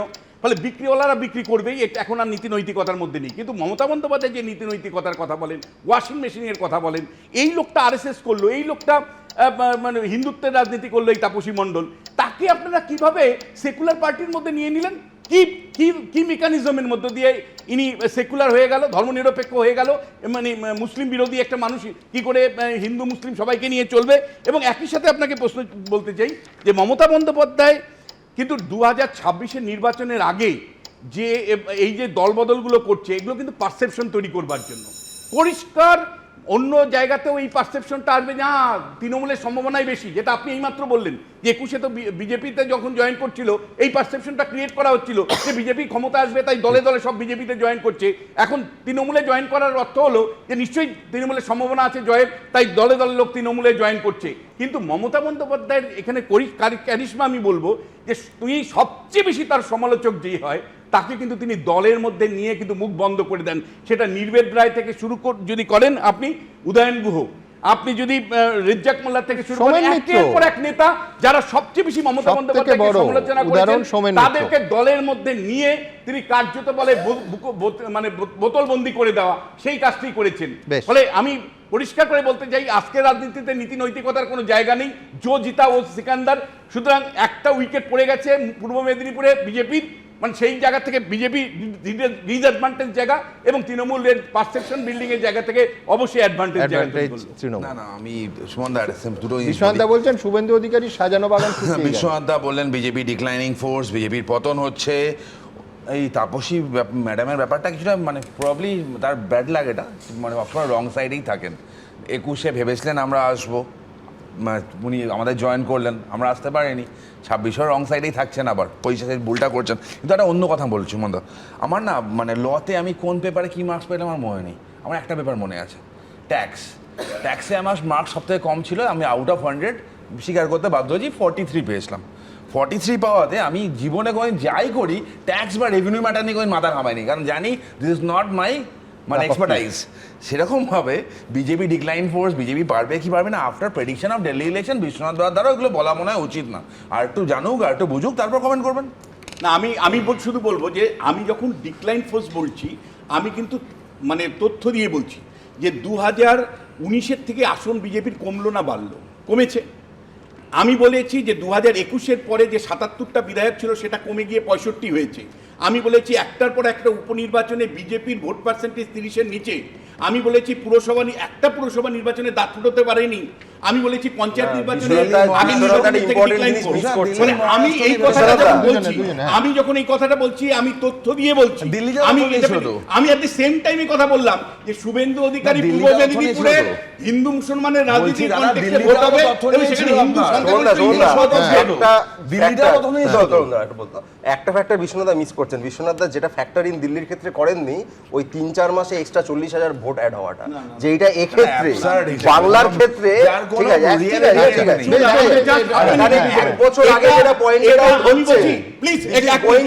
আমি এটা রেকর্ড রাখতে চাই। এবিপি আনন্দ সমেত একাধিক সংবাদ মাধ্যমে আমি বলেছি যে বাজেটের যে ইম্প্যাক্ট দিল্লি নির্বাচনে পড়বে সেই কথাটা পরিষ্কার করে বলেছি। তারপরেও তোমরা বলে বাজেটের ইম্প্যাক্টের শতরূপের কাছে যেতে হবে। আমি পরবর্তী বিষয়, তার আগে পরের প্রতিবেদন, সেটা হচ্ছে যে ধরুন এই যে ইউটার্ন একটা সময় স্রোত ছিল 2021-এর আগে উল্টো দিকে, 26-এর আগে কি উল্টো দিকে স্রোত। অর্থাৎ যে বিষয়টা নিয়ে আমরা এখন এই মুহূর্তে আলোচনা করছি, পরিসংখ্যান এবং তথ্য, বিশেষ করে ক্যামেরায় রেকর্ড হওয়া তথ্য কি বলছে দেখাবো। রবিবার পর্যন্ত যিনি এক ভাবধারার ছত্রছায়া ছিলেন, সোমবারই তিনি আশ্রয় নিলেন বিপরীত ভাবধারার ছায়ায়। সিপিএম থেকে বিজেপি হয়ে এবার শটান তৃণমূলে তাপসী মণ্ডল। 21-এর বিধানসভা ভোটের আগে তৃণমূল থেকে বিজেপিতে যোগদানের স্রোত দেখা গিয়েছিল। 26-এর বিধানসভা ভোটের আগে এবার কি উল্টো স্রোত দেখা যাবে? এবার কি বিজেপি ছেড়ে তৃণমূলে যোগদানের হিড়িক দেখা যেতে পারে, যার শুরুটা কি হলো তাপসী মণ্ডলকে দিয়ে? সেই জায়গা থেকে দাঁড়িয়ে আমার মনে হয়েছে যে রাজ্যের সরকার, রাজ্যে যিনি আছেন মাননীয় মুখ্যমন্ত্রী মমতা ব্যানার্জি, তার হাত ধরেই এই এলাকার মানুষের কিছু উন্নয়ন করা সম্ভব। ওর কথার উত্তর দেবেন ও কেউ নয়, ওর সঙ্গে একটা বিজেপির বুথ সভাপতি যায়নি। যখন একদম ফাউ, কিচ্ছু নেই। 2019 সালের লোকসভা নির্বাচনে বাংলায় ভালো ফল করে বিজেপি, যার ফলস্বরূপ 21-এর বিধানসভা ভোটের আগে তৃণমূল ছাড়ার হিড়িক পড়ে যায়। প্রাক্তন তৃণমূল সাংসদ সুনীল মণ্ডল, প্রাক্তন তৃণমূল বিধায়ক দীপালি বিশ্বাস, অরিন্দম ভট্টাচার্য, সব্যসাচী দত্ত, জিতেন্দ্র তিওয়ারি, শিলভদ্র দত্ত, শুভ্রাংশু রায়, সুনীল সিং, রবীন্দ্রনাথ ভট্টাচার্যের মতো একাধিক প্রাক্তন তৃণমূল বিধায়ক নেতা বিজেপিতে যোগদান করেন। রাজীব বন্দ্যোপাধ্যায়, বৈশালী ডালমিয়া, প্রবীর ঘোষালের মতো কয়েকজন বিধায়ক তো চার্টার্ড ফ্লাইটে দিল্লি গিয়ে অমিত শাহের হাত ধরে বিজেপিতে যোগদান করেন। তৃণমূল থেকে আসা সিংহভাগ হেভিওয়েট নেতাকেই 2021 সালে বিধানসভা ভোটে প্রার্থী করে বিজেপি, কিন্তু ভরাডুবি হয়। তারপর ধীরে ধীরে অনেকেই আবার তৃণমূলে ফিরে আসেন।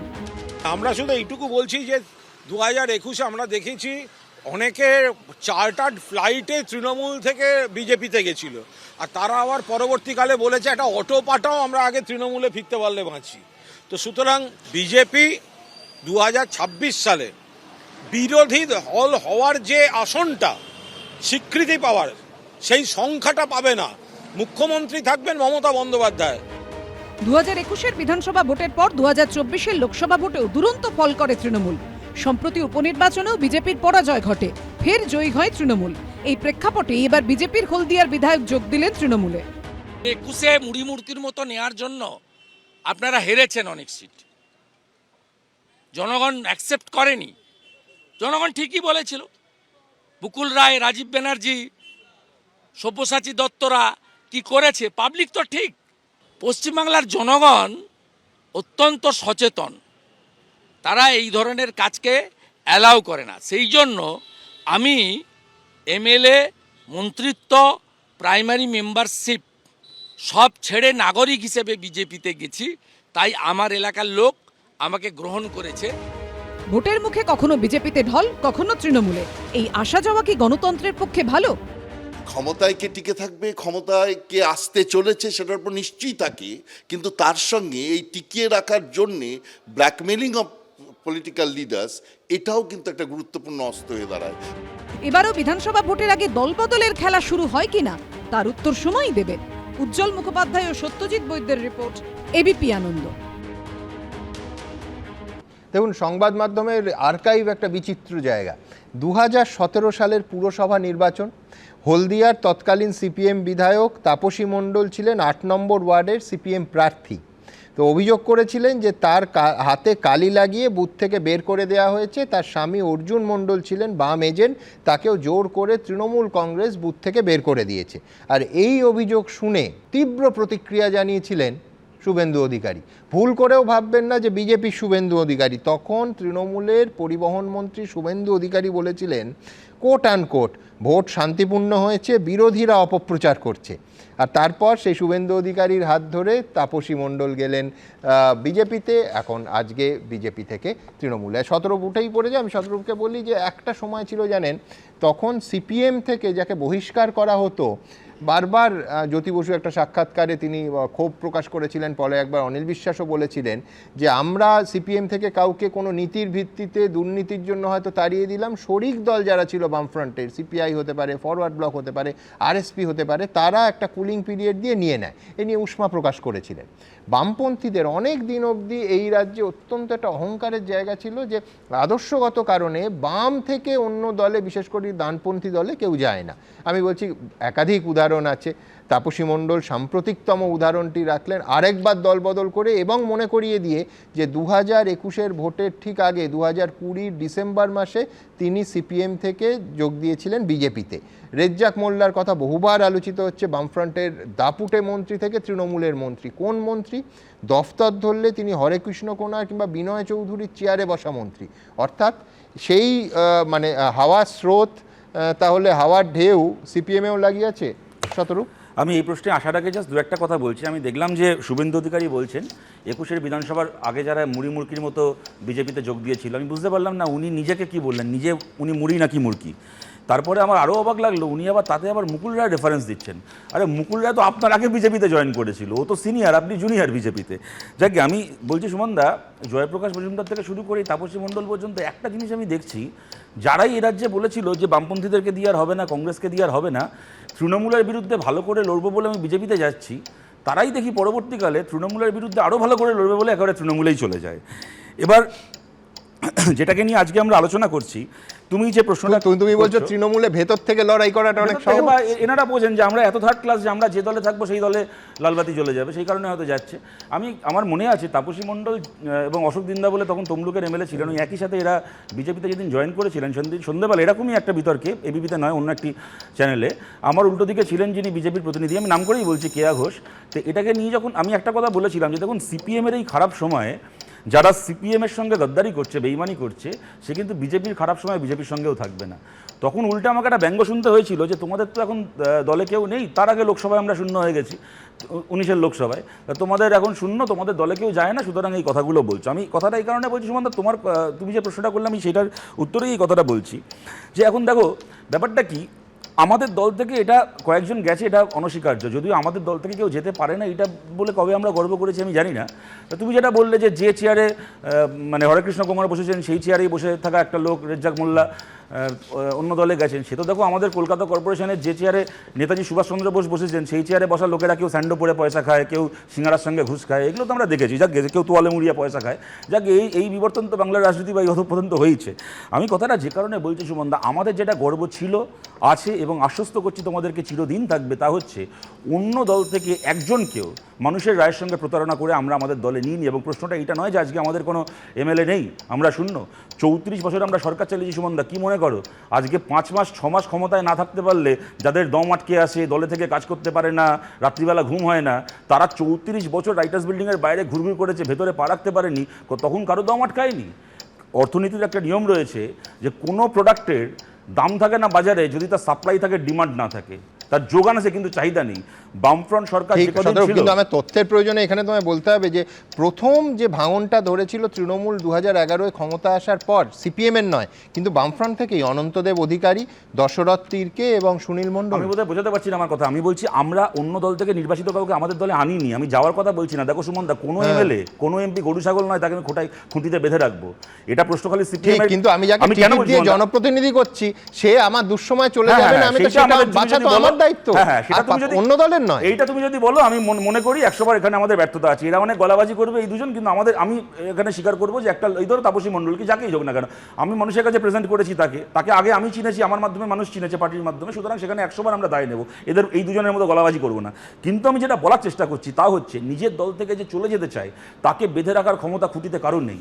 যেটা আমরা আটকাতে পারি, প্রতিটা দল আটকাতে পারি, তা হচ্ছে অন্য দল থেকে নির্বাচিত হয়ে সেই মানুষের রায়ের সঙ্গে বেইমানি করে আমার দলে আশাটাকে আমি আটকাতে পারি।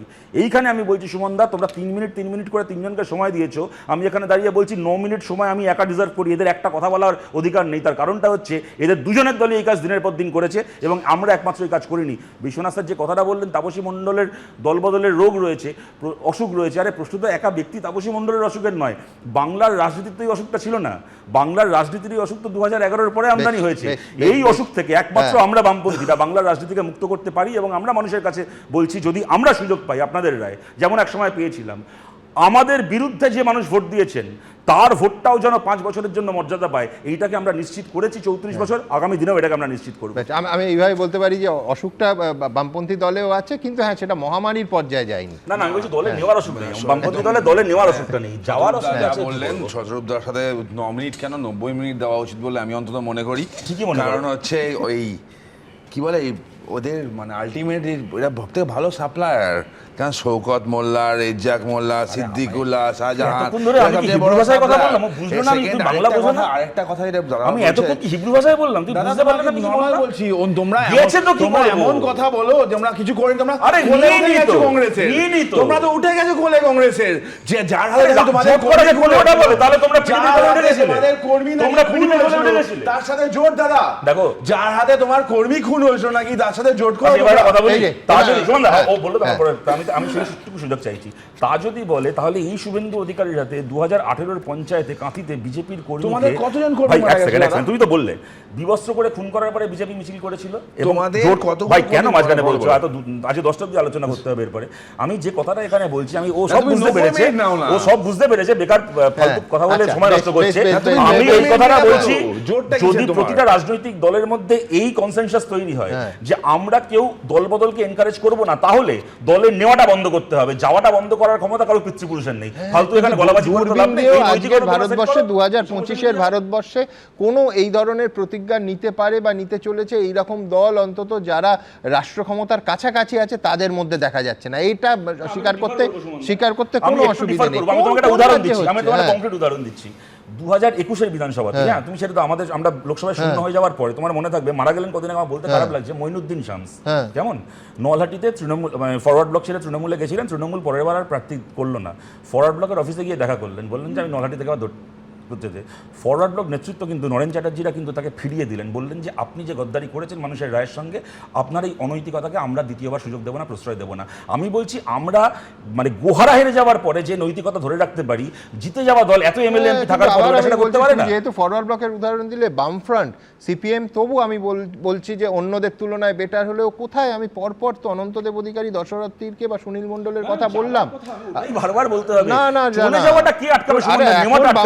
যে অবস্থা, এবং আমি আসা এটাও যাওয়া বলছি, দুটোই তুমি সমান। মিডিয়ার প্রতিনিধি হিসেবে তোমাকে না আমি একটা না কথা না বলছি, না না, এক একদম second। আমি হ্যাঁ তুমি জাস্ট কথাটা অন্যভাবে নিও না, খোলা মনে বলছি আমি কথাটা। এবং আমি এখানে বলবো বাংলার মিডিয়া তাও একটা নৈতিকতার প্যারামিটার সেট করে এসছে এত বছর ধরে। আমরা দেখিনি গদি মিডিয়া বলি, আমরা যাই বলো তোমরা, হিন্দি মিডিয়া, ইংলিশ মিডিয়া, আজকে ভারতের রাজনীতিতে একটা লোকের দলবদল করাতে পারাটা তার ক্রেডেন্সিয়াল হয়ে চাণক্য।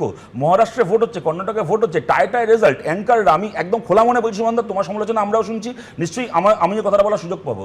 হিন্দি কিছু চ্যানেলে, ইংলিশ চ্যানেলে আমরা বসে উল্লাস দেখি যে টায় আছে, চাণক্য চলে এসছেন, অপারেশন লোটাস, অমিত শাহ নেমে পড়েছেন, অমিত শাহ প্লেন নেমে পড়েছে মহারাষ্ট্র বম্বে এয়ারপোর্টে, ব্যাঙ্গালোর এয়ারপোর্টে নেমে পড়েছেন। এইবার কি পারবে কংগ্রেস নিজের ঘর ধরে রাখতে? এবার পারবে? কিন্তু এই নোংরামি তো আমরা দেখেছি ও মিডিয়ার কথা বলছে, আমি একেবারে আমি মিডিয়ার পার্সপেক্টিভেই জিনিসটা দেখি।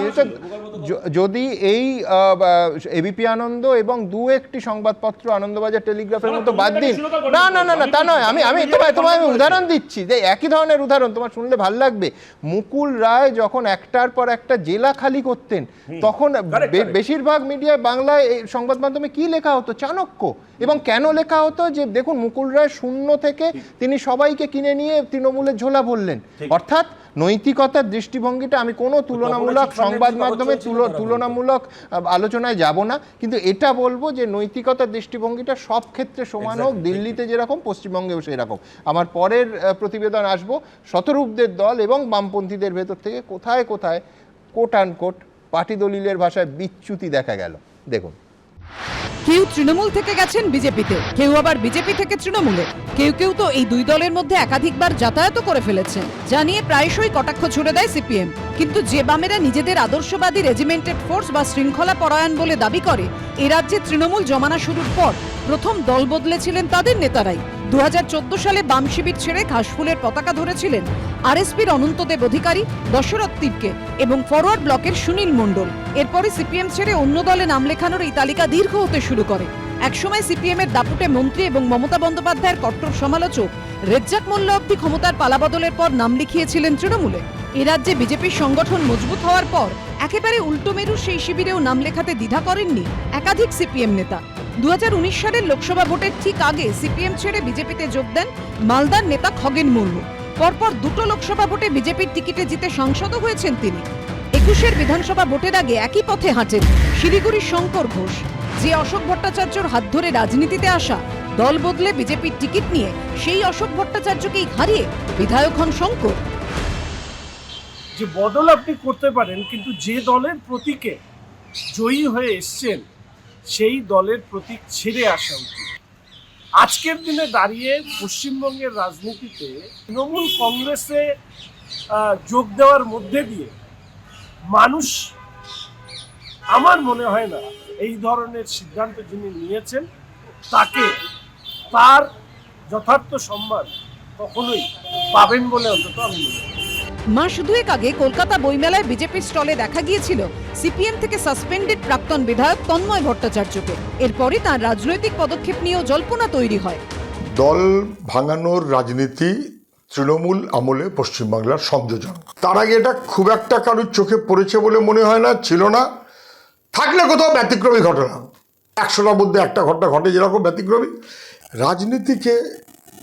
রাজনীতির নীতি নৈতিকতার জায়গা থেকে সরিয়ে বিপজ্জনক জায়গায়, অন্য রাজ্যে যেমন 2-1 আমরা দেখেছি, এখন বরং কম্পিটিশন পশ্চিমবাংলার চাইতে অন্য রাজ্যে দল ভাঙানোর কারবার বেশি হয়। যে নীতি মতবাদের কথা এতদিন বলে এসছে সেগুলো অন্তঃসার শূন্য মানুষের জন্য নয়, সেটা পরিষ্কার হয়ে গেছে। তাই বঙ্কিম ঘোষই বলুন, শঙ্কর ঘোষই বলুন, আর আজকের তাপসী মণ্ডলই বলুন, কেউ এ দলে থাকতে পারছে না, সবাই চলে যাচ্ছে। আর যারা আছে তারা জানবেন সে প্রকাশ কারাত আর সুজন চক্রবর্তী, তারা চাইলেও অন্য কোনো দল নেবে না, তাদের ইউটিলিটি ভ্যালু 0। সুতরাং এরা মানুষের কাছে গ্রহণযোগ্য নয়, পার্টিটাও নয়, আর পড়ে থাকা নেতারাও নয়। শুধু অবশ্য সিপিএম নয়, সাগরদিঘি বিধানসভা কেন্দ্রের উপনির্বাচনে বামেদের সমর্থনে জিতে আসা কংগ্রেস প্রার্থী বাইরন বিশ্বাসও জয়ের কিছুদিনের মধ্যেই রং বদলে ফেলেছিলেন। কংগ্রেস ছেড়ে তিনি যোগ দিয়েছিলেন তৃণমূলে। কিভাবে ভোট আরো বেশি পাওয়া যায়, সেখানে নীতিনৈতিকতা থাকবে না, সেখানে মতাদর্শ থাকবে না, শুধু থাকবে ভোটটাকে মোবিলাইজ করে নিজের দলকে ক্ষমতায় টিকিয়ে রাখা, এটাই আজকের দিনের কিন্তু নীতি হয়ে দাঁড়িয়েছে। ভবিষ্যতে দেখার ইচ্ছা যে যখন সিপিএম যদি কোনো সময় আসে, যে সময়ে সিপিএমেরও সুদিন আসছে, সেই সময় লোকগুলো আবার আসবার চেষ্টা করছে, তখন সিপিএম কি দৃষ্টিভঙ্গি নেয় তাদের প্রতি। এ রাজ্যের বিধানসভায় বাম কংগ্রেস এখন শূন্য, লড়াই কার্যত বিজেপি তৃণমূলের। ফলে আগামী দিনে এই দুই শিবিরেও কি আরো ভাঙন দেখা যেতে পারে? উজ্জ্বল মুখোপাধ্যায়, অনির্বাণ বিশ্বাস ও রঞ্জিত হালদারের রিপোর্ট, এবিপি আনন্দ। আমি একটা ছোট্ট উদাহরণ দিয়ে শুরু করি। শতরূপ বলছে যে কাউকে আমরা নিইনি। 2016 সালে উত্তর বসিরহাটে ইলেকশনে রফিকুল ইসলাম তৃণমূল কংগ্রেস থেকে সিপিএমে গেছিলেন। একটা সমস্যা সে ভোট ডিক্লেয়ার হয়ে গেছিল, এখানে প্রার্থী হয়েছিল। আমি বলছি যে সে হচ্ছে তোমার ওই বিধায়ক, নির্বাচিত বিধায়ক, পদত্যাগ না করে বিধানসভার ভেতর নিজের একটা পরিচয় দিচ্ছে। কিন্তু তুমি নেয়া আনা নেয়া বললে না, আমি সেটা না, শুন দেখ দুটো তুমি প্লিজ বিচার করো।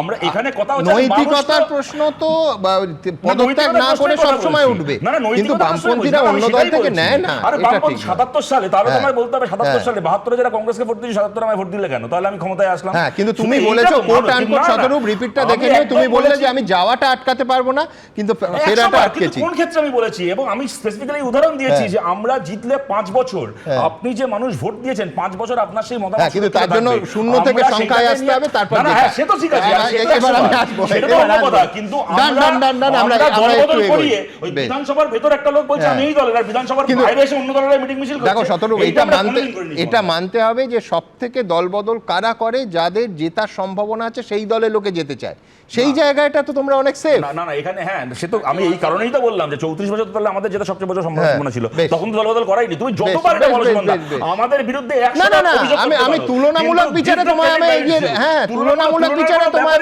এগিয়ে রাখছি, কোনো অসুবিধা নেই। কিন্তু দ্য ফ্যাক্ট ইজ যে জেতার সম্ভাবনা সেই দলের থাকে, সেই দলের দিকেই মৌমাছিরা আসে। হ্যাঁ, কথা তুমি তুললে, তার জন্য আমি ধন্যবাদ জানাচ্ছি তোমাকে। মুকুল রায় নিজে গর্ব করে পরবর্তীকালে বলেছিল নদিয়া জেলা পরিষদ আমি দখল করিয়েছি। বামফ্রন্ট সরকারের সময় তুমি বলো তো, এই নদিয়ায় শান্তিপুর থেকে শুরু করে, কৃষ্ণনগর থেকে শুরু করে, ওদিকে তোমার রামজীবনপুর, মেদিনীপুরের পুরসভা থেকে শুরু করে, একটার পর একটা বাঁকুড়া পুরসভা, তোমাকে একটার পর একটা বলে যেতে পারি 5 বছর ধরে নির্দ্বিধায় তৃণমূল চালিয়েছে। কেউ কল্পনা, কি কংগ্রেস চালিয়েছে, কল্পনা করতে পারতো কেউ কোনোদিন যে মাঝপথে পুরসভা? আমি তুলনামূলক বিচারে আমায় এগিয়ে রাখতে হবে, কিন্তু কথা হচ্ছে যে রাজনীতির হাওয়া মোড়করা সেই দলের দিকেই আকর্ষিত হয়, সেই দলের দিকেই ছুটে যায় যাদের জয়ের সম্ভাবনা বাড়ে। ঠিক যে জায়গা থেকে সম্ভাবনাটা ওঠে যে এবার তাহলে কি তৃণমূলের দিকে পাল্লা ভারী, অর্থাৎ তারা খুব মাইনিউটলি লক্ষ্য করেছেন যে 2 দফায় উপনির্বাচনে তৃণমূল ক্লিন সুইপ করেছে। মাদারিহাট, যেটা উত্তরবঙ্গে বিজেপির অন্যতম দুর্গ, সেখানে অবধি তৃণমূল জিতে গেল। এই সংকেতটা কি কোথাও একটা বড় চেহারায় তারা রিড করছেন যে তৃণমূলের জেতার সম্ভাবনা দেখতে পাচ্ছেন এই সব হাওয়া মোড়কের? আমি উত্তর জানি না, কিন্তু বোঝার চেষ্টা করছি। তার কারণ এর আগে অভিষেক বন্দ্যোপাধ্যায় এবং মমতা বন্দ্যোপাধ্যায় একাধিকবার এই ভেতরে তলায় তলায় যোগাযোগ রাখা এবং কি জানলা দরজা খোলা টোলার প্রসঙ্গ বলেছেন। আমি দ্রুত একবার দুটো কোটেশন আপনাদের সামনে রাখবো। একটা হচ্ছে 2022 সালের 3রা ডিসেম্বর কাঁথিতে, যেখানে সেই অভিষেক বন্দ্যোপাধ্যায় যে যদি তিনি নাকি দরজা খুলে দেন বিজেপি দলটাই থাকবে না, এবং দরজা খুলবেন কি না সে কথা কর্মীদের জিজ্ঞেস করেছিলেন। কি বলেছিলেন দেখাবো। দরজা খুললি বিজেপি দল থাকবে না। বলুন দরজা খুলবো? আমার তো মাঝে মাঝে মনে হয় একটু খুলবো কি ভাইরা, খুলবো আগামী সপ্তাহে খুলি একটু 5 সেকেন্ডের জন্য, তারপর আবার বন্ধ করে দেবো ছোট্ট করে ডিসেম্বর মাসেই। বেশ, তাই হলো তাহলে ছোট্ট করে দরজাটা একবার খোলা যাক, তাই তো? ছোট্ট করে, বেশি বড় করে না, আর বেছে। আচ্ছা, এরপর এই যে তাপসী মণ্ডল, এটা কি খুব ছোট্ট করে, মানে আমি বলছি এটা দরজা খোলা বলবো না জানলা খোলা বলবো, এই একটা মুশকিল যে এই প্রশ্ন যে কোনো মানুষের মনে উঠবে। এইখান থেকে আমার পরবর্তী অংশ দেখাবো, সেটা এই অভিষেক বন্দ্যোপাধ্যায় 2024-এর 21শে জুলাইয়ের মঞ্চে বলছেন যে যারা ওই সময় অর্থাৎ তৃণমূলের দুঃসময় অর্থাৎ 2021-এর আগে ছেড়ে গেছিলেন, তাদের নেয়ার ক্ষেত্রে তিনি বিজেপিতে তাদের নিয়েছেন, কিন্তু তারা তৃণমূল কংগ্রেসের সৈনিকদের ওপর ছড়ি ঘোরাতে দেননি। কি বলেছিলেন অভিষেক? দেখুন। আমি বলেছিলাম 2021 সালের 21শে জুলাইয়ে যে যারা তৃণমূলে 21-এর নির্বাচনের আগে নিঃশ্বাস নিতে কষ্ট হচ্ছে, দম বন্ধ হয়ে আসছে বলে তৃণমূল ছেড়ে বিজেপিতে গেছিল, আবার যখন ফিরে আসতে চেয়েছে আমরা কয়েকজনকে দলে নিয়েছি। আমি কথা দিয়েছিলাম যারা দলে ঢুকছে তাদের কাউকে তৃণমূল কংগ্রেসের একটা সৈনিকের উপর ছড়ি ঘোরাতে দেবো না। 3 বছর পর আজকে তারা পারেনি। অর্থাৎ দ্বিতীয়বার তৃণমূলে ঢুকলে তার ফেরার পথটা কতটা মসৃণ, এই প্রশ্ন উঠবে। ঠিক এইখান থেকে আমি বড় প্রশ্নটা নিয়ে যাব শুভময় মৈত্রের কাছে, যে শুভময়দা, এই প্রবণতা অর্থাৎ দল বদলের প্রবণতা কি ক্রমশ 26 যত এগোবে আরও বাড়বে? শুনলেও 26-এর ভোট হতে তো আরও কয়েকদিন বাকি আছে। আপাতত কলকাতায় তো বসন্ত আর কি। তা অনুপম রায় গায়ক এবং গীতিকার, তিনি খুবই দুঃখ পাবেন, আবার কেস টেসও দিয়ে দিতে পারেন, তবু তার কবিতার লাইনগুলো আজকে বারবার মনে পড়ছিল। তার গানের লাইন, শহর জুড়ে যেন প্রেমের মরশুম, আলোতে মাখামাখি আমার গ্রিন রুম, মানে তৃণমূলের আর কি। কখনো নেমে আসে অচেনা প্যারাসুট, তোমাকে ভালোবেসে আমারে চিরকুটু। এই শহরের বুকেই। তবে এই শহরের বুকে যে বক্তব্যটা থাকবে সেটা শতরূপ বলল, শতরূপের দলের কথায় পরে আসছি। তবে অনেকবার কাউন্সিলর ভোটে জেতা, বিধানসভায় 2বার জেতা তাপসী মণ্ডলের চেয়ে সম্ভবত শতরূপ ঘোষকে আমরা বেশি দিন মনে রাখবো যে 3বার ভোটে হেরেছে, কারণ এখনও দলটা বদলায়নি। নিশ্চয়ই তৃণমূল থেকে প্রচুর অফার থাকবে। আইপ্যাক যখন খোঁজ করে সিপিআইএম বা কংগ্রেস বা বিজেপির ভালো লোকদের তারা ডাকবেন না, এমন তো হওয়ার কারণ নেই। রাজনীতির যে কর্পোরেটাইজেশন, তাতে তো এই ঘটনা ঘটবেই। ফলে এই যে কটি মানুষ আমাদের সামনে থাকবেন, জীবনানন্দের কবিতা কি বহু লোক পড়েছেন, বা নবারুণ ভট্টাচার্যের কবিতা, তবু কিছু কিছু লোক তো পড়বেন। ফলে তৃণমূল কংগ্রেস যে ঘটনাটি ঘটাচ্ছে, আগামী নির্বাচনে তারা 250 সিট পেতে পারে, কিন্তু আমার মনে হয় না তাদের ছাত্র সংগঠনের কোনো নেতা যারা অতিবাম থেকে গেছেন এরকম কয়েকজন বাদ দিয়ে গম্ভীর মুখে লগ্নি পুঁজি নিয়ে একটু আলোচনা করতে পারবেন। মানুষের ভোটে জিততেই পারেন, মানুষের ভোটে জেতা এবং রাজনীতির যে সচেতনতা, এই প্রশ্নটা বারবার আসবে। দ্বিতীয় প্রশ্ন আসবে অবশ্যই সিপিএম নেতাদের কাছে। এত পড়াশোনা করলেন, কিন্তু আগের দিন সাল বলতে গিয়ে গুলিয়ে ফেলেছিলাম ওই 77 থেকে 91, তারপর থেকে কি ধরনের দলটা তৈরি করলেন যারা সাপ্লাই লাইন হয়ে গেল তৃণমূল বা বিজেপির কয়েক বছর পরে। এবং একই রকম অতি বামপন্থীদের ক্ষেত্রে একই প্রশ্ন জিজ্ঞেস করতে হয়, এত পড়াশোনা করলেন যাদবপুরে, তারপর তৃণমূলের সাপ্লাই লাইন হয়ে গেলেন এবং সেখান থেকে যাওয়া মানুষ এক দল থেকে অন্য দলে মানুষ নিয়ে আসছেন।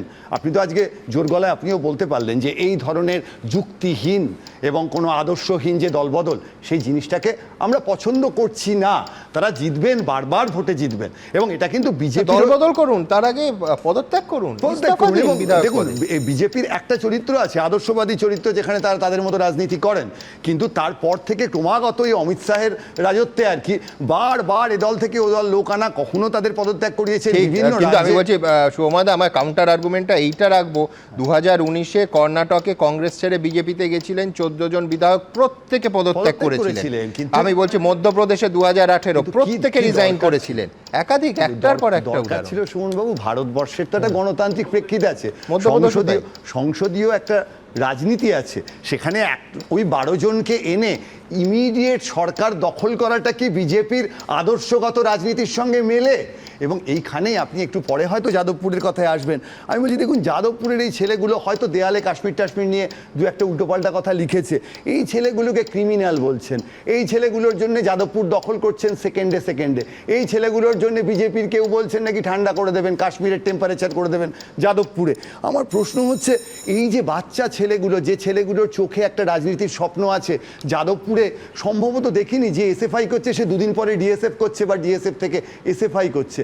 এই ছেলেগুলোর যে স্বপ্ন, এই ছেলেগুলোর যে রাজনীতি, সেই রাজনীতিগুলোকে আমাদের এখানকার তৃণমূল এবং বিজেপি, কেন তৃণমূল বিজেপির কথায় আসছি, তারাই তো শাসক দল, তারা বারবার ক্রিমিনাল বলছেন, ক্রিমিনালাইজেশনের কথা বলছেন, রাঘবেন্দ্র বাজপেয়ী গুলি খেয়ে মরে যাচ্ছেন। আমার বক্তব্যটা হচ্ছে, কোন রাজনীতির কথা আমরা আলোচনা করছি যেখানে যাদবপুরের বাচ্চা বাচ্চা ছেলেগুলোকে আমরা ক্রিমিনাল বলতে পারছি? হ্যাঁ, তারা হয়তো কয়েকটা ভুল করেছেন, তারা হয়তো দুটো স্লোগান দিয়েছেন যেটা ভালো নয়, কিন্তু তৃণমূল এবং বিজেপি এবং তাদের অনেকেই সিপিএম থেকে তৈরি হয়ে আসা মানুষ, সেই মানুষগুলো যে রাজনীতিটার উদাহরণ আমাদের সামনে দিচ্ছেন, তারপর কি সত্যিকারের যারা নিজের দলটাকে ভালোবেসে তৃণমূল এবং বিজেপি করেন, বহুদিন ধরে করেন, সেই মানুষগুলো কি আজকের এই তৃণমূল এবং বিজেপির চেহারা, এটা কি অন্তত নিজের সামনে যখন দাঁড়াচ্ছেন তারা ভাবতে পারবেন একবারও যে একটা ভালো রাজনৈতিক দলের সঙ্গে যুক্ত আছেন? আমি সমীরদার কাছে যাব, কিন্তু আমার বক্তব্য যে দলবদল করে যে দল তাকে নিচ্ছে তার লাভটা কি? আমি বলছি এই প্রশ্ন বারবার উঠছে, তার কারণ 2021 সালে বিজেপি যে তৃণমূল থেকে এতজনকে নিল তাতে বিজেপির কি লাভ হয়েছিল?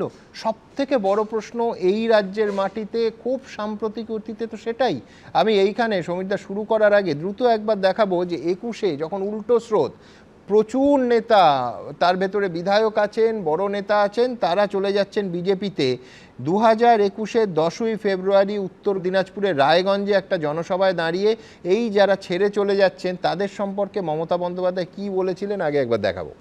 যাদের কাজ করতে পাঠিয়েছিলাম এখানে ওখানে, তারা অনেকেই গুছিয়ে নিয়ে হঠাৎ করে পালিয়ে গেছে রাম ছাগলের ছানার মতো। প্রথমে ছিল ইঁদুর, ইঁদুর একদিন বেড়ালকে দেখে ভয় পেল, মুনি ঋষিকে গিয়ে বলল, ঋষি মশাই আমাকে বেড়াল বানিয়ে দিন, আমাকে বেড়াল কামড়াতে আসছে। ঋষি মশাই বানিয়ে দিলেন এবং বেড়াল একদিন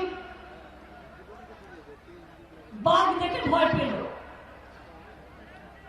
সেই বেড়াল গিয়ে বলল, ঋষি মশাই আমাকে বাঘ বানিয়ে দিন। সেই বাঘ বানিয়ে দিল তাকে, ইঁদুর থেকে বাঘ বানালো। এবার যখন বাঘ বানালো, বাঘ হয়ে ঋষি মশাইকে খেতে এলো ফার্স্ট। তখন ঋষি মশাই বুঝতে পারলে তো সাংঘাতিক। যারা লোভী তাদের বাদ দিন, যারা ভোগী তাদের ঘরে থেকে ভোগ করতে বলুন, আর যারা ত্যাগী তাদের মানুষের কাজ করতে বলুন। দেখুন, দলবদলুদের নিয়ে অত্যন্ত কড়া অবস্থান, কিন্তু এই অবস্থানের পর আর দরজা এমনকি জানলা খোলার প্রসঙ্গ ওঠে কি করে? আমি বলছি তাহলে তৃণমূল কংগ্রেস কি সেই অবস্থান পাল্টাচ্ছে? সমীর চট্টোপাধ্যায়। হ্যাঁ, সবটাই আলোচনা হচ্ছে খুব সুন্দর, কারণ এখানে একটা ফুল শব্দ এসে গেছে। ফুল হয়ে ফুটেছিলে কেন ঝরে যাবে, কেন ভালোবেসেছিলে যদি চলে যাবে। ফুলের মধ্যে যারা এসেছিল, দীর্ঘ ত্যাগ তিতিক্ষা সংগ্রামের জগদ্দল পাথরকে 34 বছরে যিনি সরিয়েছেন, ভারতবর্ষের ইতিহাসে এই ধরনের একজন বিরোধী নেত্রী যাকে ত্যাগ তিতিক্ষা সংগ্রামের ইতিহাস বহন করে চলতে হয়েছে, যখন সরকার ছিল 34 বছরের, কিন্তু তারপরে জোড়া ফুল থেকে যারা পদ্ম ফুলে উড়ে গেল, করতে গিয়ে রাইটাসের চুলের মুঠি ধরে যারা বের করে দিয়েছিল, অনিল বসু থেকে বিনয় কোঙাররা যে ভাষায় কথা বলেছিলেন একজন মহিলাকে, কিছুদিন আগে নারী দিবস গেছে। কোথায় যাবেন আপনি? আজকে ভারতবর্ষের ইতিহাসে শুধু স্থান করেনি, বিরোধী নেত্রী হিসেবে যেভাবে আন্দোলন করেছেন আপনারা 2011 সাল থেকে আজ পর্যন্ত, তো তারপর জোড়া ফুল থেকে পদ্ম ফুলে চলে গেল যারা গেছেন, তারপর আবার আপনারা নিয়েও নিলেন আবার জোড়া ফুল। বললাম ফুল হয়ে ঝরে যাবে কেন, এইটাই তার কথা। তারা আবার ভালোবেসে চলে এসছে তো, কারণ ফুল আমরা এখনো বলছি যে কথা আলোচনা আজকে বিষয়বস্তু, মানুষকে ফুল না বানালেই হলো। মানুষ জানে উন্নয়ন, মানুষ জানে থাকার। বারবার ইলেকশন হয়েছে, নারদা সারদা কত কি মমতা বন্দ্যোপাধ্যায়ের আদর্শ থেকে সরতে পেরেছে? প্রতিটা ভোট এসছে দুর্নীতি দুর্নীতি রাজ্যিকর কত কি। ইভিন আজকে যাদবপুর যাবেন কোথায়? যা সত্য মেনে নিতে হবে, বাস্তবটা তো মেনে নিতে হবে। কেন বাম অতি বাম মিলে যাদবপুরকে আজ পর্যন্ত গণতান্ত্রিক যদি বলি, হোয়াই নট অন্য রাজনৈতিক দল? আমি বলছি না, কিন্তু আমি বলছি তৃণমূলের তো নিজেদের অত বড় বাগান, পাশের বাগানে একটা সাগরদিঘি ফুটেছিল, একটা ঝালদা পুরসভা ফুটেছিল রাস্তার ধারে, সেটাকে বাগানে আনার কি দরকার ছিল? না, সবাই তো অস্তিত্ব থাকা উচিত সুমন বাবু। হ্যাঁ, তাই তো বলছি। আমরা যেমন আপনার স্টুডিওতে সবাই বক্তব্যের একটা গুণ আছে, তেমনি আমরা কেন পারবো না আজকে স্বাধীন ভারতবর্ষে? সেই জন্যই তো বলছি পাশের কাশ্মীর কেন পাকিস্তানের পাঁচিল টপকে পাশের বাগানে গিয়ে ফুল ছেঁড়ার দরকারটা কি? না বলুন না, রাষ্ট্রদ্রোহী মামলা কেন হবে না? কেন হবে না এই কথাটা? আজকে যারা করছে তারা ছাত্র মানে পুত্র সম, আমরা তো শিক্ষক, কিন্তু কয়েকজনের জন্যে গোটা যাদবপুরের আজকে যে গরিমা কেন নষ্ট হবে? এর দায়িত্ব তো আমাদের সবাইয়ের, আপনারও যেমন আমারও তেমন। হোক কলরবে কি হয়েছিল আপনিই তো দেখিয়েছিলেন, যাদবপুর থানার সামনে যে র্যালি, এটাই কি পোশাক? কিন্তু আমরা এখনো যাদবপুরের আলোচনায় তো আসিনি। যদি আসেন, আমি সম্ভাবনার শিল্প, রাজনীতিও সম্ভাবনার শিল্প। আজকে তাপসী মণ্ডল চলে গেছে, কিন্তু তাপসী মালিক যখন মারা গিয়েছিল সিঙ্গুরে, মনে পড়ে শহীদ দত্তকে? আমরা কিন্তু জানি আজকে তৃণমূল কংগ্রেসের ক্ষমতায় আসার দুটো পয়েন্ট হচ্ছে সিঙ্গুর আর নন্দীগ্রাম। এটা ভুলে গেলে হবে না। আজকে সেখানকার নেতা সে তাপসী মণ্ডলকে ধরে রাখতে পারলো না, ব্যর্থতা আমার আপনার নয়।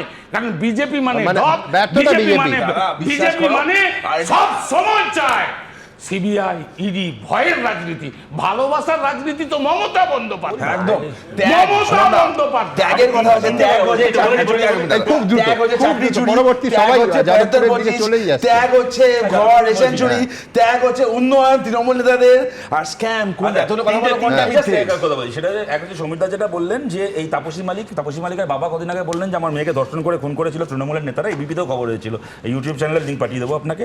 দ্বিতীয় কথা, মমতা বন্দ্যোপাধ্যায়কে নিয়ে খারাপ কথা রেজ্জাক মোল্লা বলেছিলেন কালীঘাটের ময়না, এনিবে সুব্রত মুখার্জি বলছেন বেদের মেয়ে জ্যোৎস্না, ওগুলো ছেড়ে দিন, অনেক পুরনো কথা।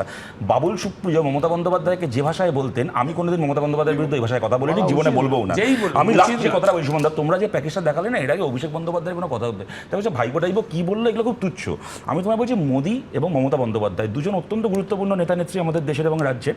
নরেন্দ্র মোদী পশ্চিমবাংলায় সভা করতে এসে তোমার মনে থাকবে বলেছিলেন যে 40-এর ওপর তৃণমূলের এমএলএ আমার সঙ্গে যোগাযোগ রাখছে। এক, মমতা বন্দ্যোপাধ্যায় 2018-র পঞ্চায়েত ভোটের পরে বললেন যে পুরুলিয়ায় বিজেপি থেকে যারা এবার জিতেছে তারা ইতিমধ্যে আমার সঙ্গে যোগাযোগ করা শুরু করেছে, আমি বলেছি ওদেরকে দেখছি কবে আপনাদেরকে দলে নেওয়া হবে। আমি বলছি দেশের প্রধানমন্ত্রী এবং রাজ্যের মুখ্যমন্ত্রী যদি দাঁড়িয়ে দলবদলের রাজনীতিকে নেতৃত্ব দেন, গর্ব করে বলেন, তাহলে এই দেশের গণতন্ত্রকে কে বাঁচাবে? বাঁচাবে দেশের মানুষ। দেশের মানুষকে বলছি নির্বাচনী প্রচারে নরেন্দ্র মোদী মহাশয় যদি বলে থাকে, নির্বাচনী প্রচারে বেশ করেছে বলেছে, বাহ, প্রচারের আগে ভোটের আগে যদি বলে থাকে, ভোটের আগে বলছে 1 কোটি করে চাকরির কথা বলছে এই মোদী, দাদা এতগুলো কথা বলছেন এখানে বলছে এই কি কথা বলেন আমি বুঝতে পারলাম না। আমি আবার বলছি মমতা বন্দ্যোপাধ্যায় ত্যাগ এই তখন বলেছে গোটা দেশের দলবদলের একেবারে রাজ্য ধরে ধরে তার প্রসঙ্গে যাব দ্রুত একটা প্রতিবেদনে। 26-এর বিধানসভা নির্বাচনের আগে বিজেপি ছেড়ে তৃণমূলে যোগ দিলেন হলদিয়ার বিধায়ক তাপসী মণ্ডল। তবে দলত্যাগ করলেও পদত্যাগের বালাই করলেন না তিনিও। আর এই প্রেক্ষাপটেই বঙ্গ রাজনীতিতে ফিরল সেই পুরনো প্রশ্ন। দু একটি ব্যতিক্রমী ঘটনা ছাড়া এখানে কেউ দলবদল করলেও নিজের বিধায়ক কিংবা সাংসদ পদ সঙ্গে সঙ্গে ছেড়ে দেন না কেন? কেন ফের ভোটের ময়দানে নামেন না? এক দলের জনপ্রতিনিধি পদ ধরে রেখে অন্য দলে যাওয়াটা কোন নৈতিকতা? গুরুত্বহীন হয়ে পড়ছে যারা রাজনৈতিক নেতা, তিনি বিজেপিরই হন, তিনি কংগ্রেসেরই হোক, তিনি তৃণমূলেরই হন, আর তিনি সিপিএমেরই হোক, এই জায়গায় দাঁড়িয়ে কিন্তু গোটা ব্যাপারটাই সমান হয়েছে। ভোট আসলে রাজনৈতিক যে দলগুলো তাদের মাথা খারাপ করে দিচ্ছে। বঙ্গের বিধায়কদের অনেকেই নিজের দল ছেড়ে যোগ দেন অন্য দলে, কিন্তু বিধানসভায় খাতায় কলমে পুরনো দলেই থেকে যান। বিধানসভার ভেতরে জার্সির রং এক, বাইরে আরেক, এ কেমন রাজনীতি? এ প্রসঙ্গে অন্যতম উজ্জ্বল উদাহরণ মুকুল রায়, যিনি খাতায় কলমে এখনো বিজেপি বিধায়ক, কিন্তু মাঝখানে হঠাৎই তৃণমূল ভবনে পৌঁছে গিয়েছিলেন, যাকে মমতা বন্দ্যোপাধ্যায়ের উপস্থিতিতে উত্তরীয় পড়িয়ে স্বাগত জানিয়েছিলেন অভিষেক বন্দ্যোপাধ্যায়। আর 2021 সালে বিধানসভা ভোটের ঠিক পরেই মুকুল রায়ের একটি মন্তব্য তো বঙ্গ রাজনীতিতে স্বর্ণাক্ষরে লেখা থাকবে। এই পৌর নির্বাচনে সারা পশ্চিমবাংলায় বিপুলভাবে ভারতীয় জনতা পার্টি জয়ী হবে। তৃণমূল তো ভারতীয় জনতা পার্টি মানে তৃণমূল। বিজেপি বিধায়ক থাকা অবস্থায় তৃণমূল ফেরার পর যে মুকুল রায়কে উত্তরীয় পড়িয়েছিলেন অভিষেক বন্দ্যোপাধ্যায়, সেই তিনিই আবার সম্প্রতি মুকুল রায়কে বেঈমান বললেন। বিগত দিনে যারা দলের সাথে বেঈমানি করেছিল, মুকুল রায়, শুভেন্দু অধিকারী, এদেরকে চিহ্নিত করার কাজটা আমি করেছিলাম। আগামী দিনেও যদি কেউ দলের সাথে বেঈমানি করে, এদের চিহ্নিত করে এদের লেজে গোবরে করে প্যাকেট করে বাংলা ছাড়া করার দায়িত্বটা আমি আমার কাঁধে তুলে নিলাম। বাইরের রাজ্যেও দলত্যাগ আকছার লেগে থাকে, কখনো কখনো তো দল ভাঙিয়ে সরকারও ফেলে দেওয়া হয়, কিন্তু সেক্ষেত্রে দল বদলের সঙ্গে সঙ্গেই পদত্যাগ করে ফের ভোটে নামার প্রবণতাই দেখা যায়। কিন্তু বাংলায় সবসময় তা হয় না কেন? বিজেপি এবং বিরোধী দলনেতার প্রতি অনাস্থা প্রকাশ করে দলবদল করেছেন, চলে এসছেন, তৃণমূলের প্রতি আস্থা রেখেছেন, মুখ্যমন্ত্রীর প্রতি আস্থা রেখেছেন। উঠোন একটা, বাড়ি একটা ঘর বিজেপি তো আরেকটা ঘর তৃণমূল। ধান্দায় কোনো অসুবিধা যদি হয় আবার বিজেপি থেকে তৃণমূল। 2019 সালে কর্ণাটকে কংগ্রেস ছেড়ে বিজেপিতে যোগ দিয়েছিলেন 14 জন বিধায়ক। জেডিএস ছেড়ে বিজেপিতে যান 3 জন। প্রত্যেকে পদত্যাগ করে বিজেপির হয়ে উপনির্বাচনে তারা জিতে আসেন। 2018 সালে মধ্যপ্রদেশে কংগ্রেস সংখ্যাগরিষ্ঠতা পেলেও বিজেপি কংগ্রেসের 27 জন বিধায়ককে ভাঙিয়ে সরকার গড়ে, কিন্তু পরে সকলেই পদত্যাগ করে উপনির্বাচনে বিজেপির টিকিটে জিতে আসেন। দীপক ঘোষ, সত্যজিৎ বৈদ্য, রঞ্জিত হালদারের রিপোর্ট, এবিপি আনন্দ।